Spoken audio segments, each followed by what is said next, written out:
नमस्कार, हांव सरितास गोवन रेसिपीन तुमकां सगळ्यांक माय मोगाचो येवकार। आज हांव करता रव्याचे पोळे। ताजे खातीर हांवें 1 वाटी रवो घेतला। रवो हांव मिक्सरान बारीक करून घेता। बारीक केल्यानंतर तो रोकडो फुगता। ना जाल्यार तुमी अर्द वर पयलीं उदकान भिजत घालून सुद्धा दवरल्यार जाता। आता हांवें हो रवो सगळो बारीक करून घेतलो मिक्सरान। रवो आता हांव दुसऱ्या आयदनान काढून घेता। आता तातून उदक घालून आमी मिक्स करून घेवया। तातून हांव घालता चवी पुरते मीठ।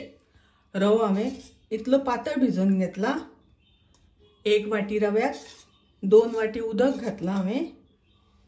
आता हांवें गॅसार तवो तापत दवरला आनी ताका आमी थोडेशें तेल लावन घेवया। तेल लावन जालें तशें ताजेर आमी पोळो घालुया।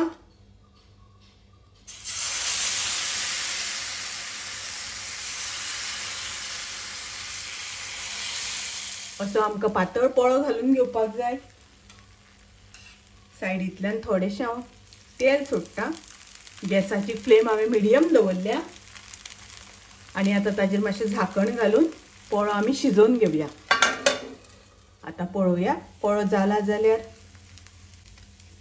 आता हांव पोळो परतून घेता। परतीता आसतना पयलीं आमी कडो सोडून घेवया।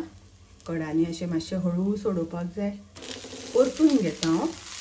परतिल्या नंतर दोन्ही वाटल्यान बरो आमकां भाजून घेवपाक जाय। दोन्ही वाटल्यान बरो भाजून घेतलो म्हणटकूच बरो कुरकुरीत जाता, तो क्रिस्पी असो जाता। आता पोळो आमचो भाजून जालो, तो आता काढून घेता। पळयात कितलो पातळ पोळो जाला। जाळी बरी पडल्या, एकदम कुरकुरीत असो जाला। आता अशेंच हांव सगळे बाकीचे पोळे करून घेता। प्रत्येक पोळो घालता आसतना पीठ अशें व्यवस्थित मिक्स करून घेवपाक जाय आनी मागीर पोळो घालपाक जाय। पळयात पोळो एकदम क्रिस्पी असो जाला, जाळी बरी पडल्या। तर अशे हे रव्याचे सिंपल अशे पोळे, रुचीकय बी लागता। तुम्ही नक्की ट्राय करात। माझी रेसिपी आवडली जाल्यार लाईक करा, शेअर करा, तसेच माझ्या चॅनलाक सबस्क्राईब करात। परत मिळूया अशीच एक रेसिपी घेऊन। तोपर्यंत मस्त खायात, स्वस्थ राहात। देव बरे करू।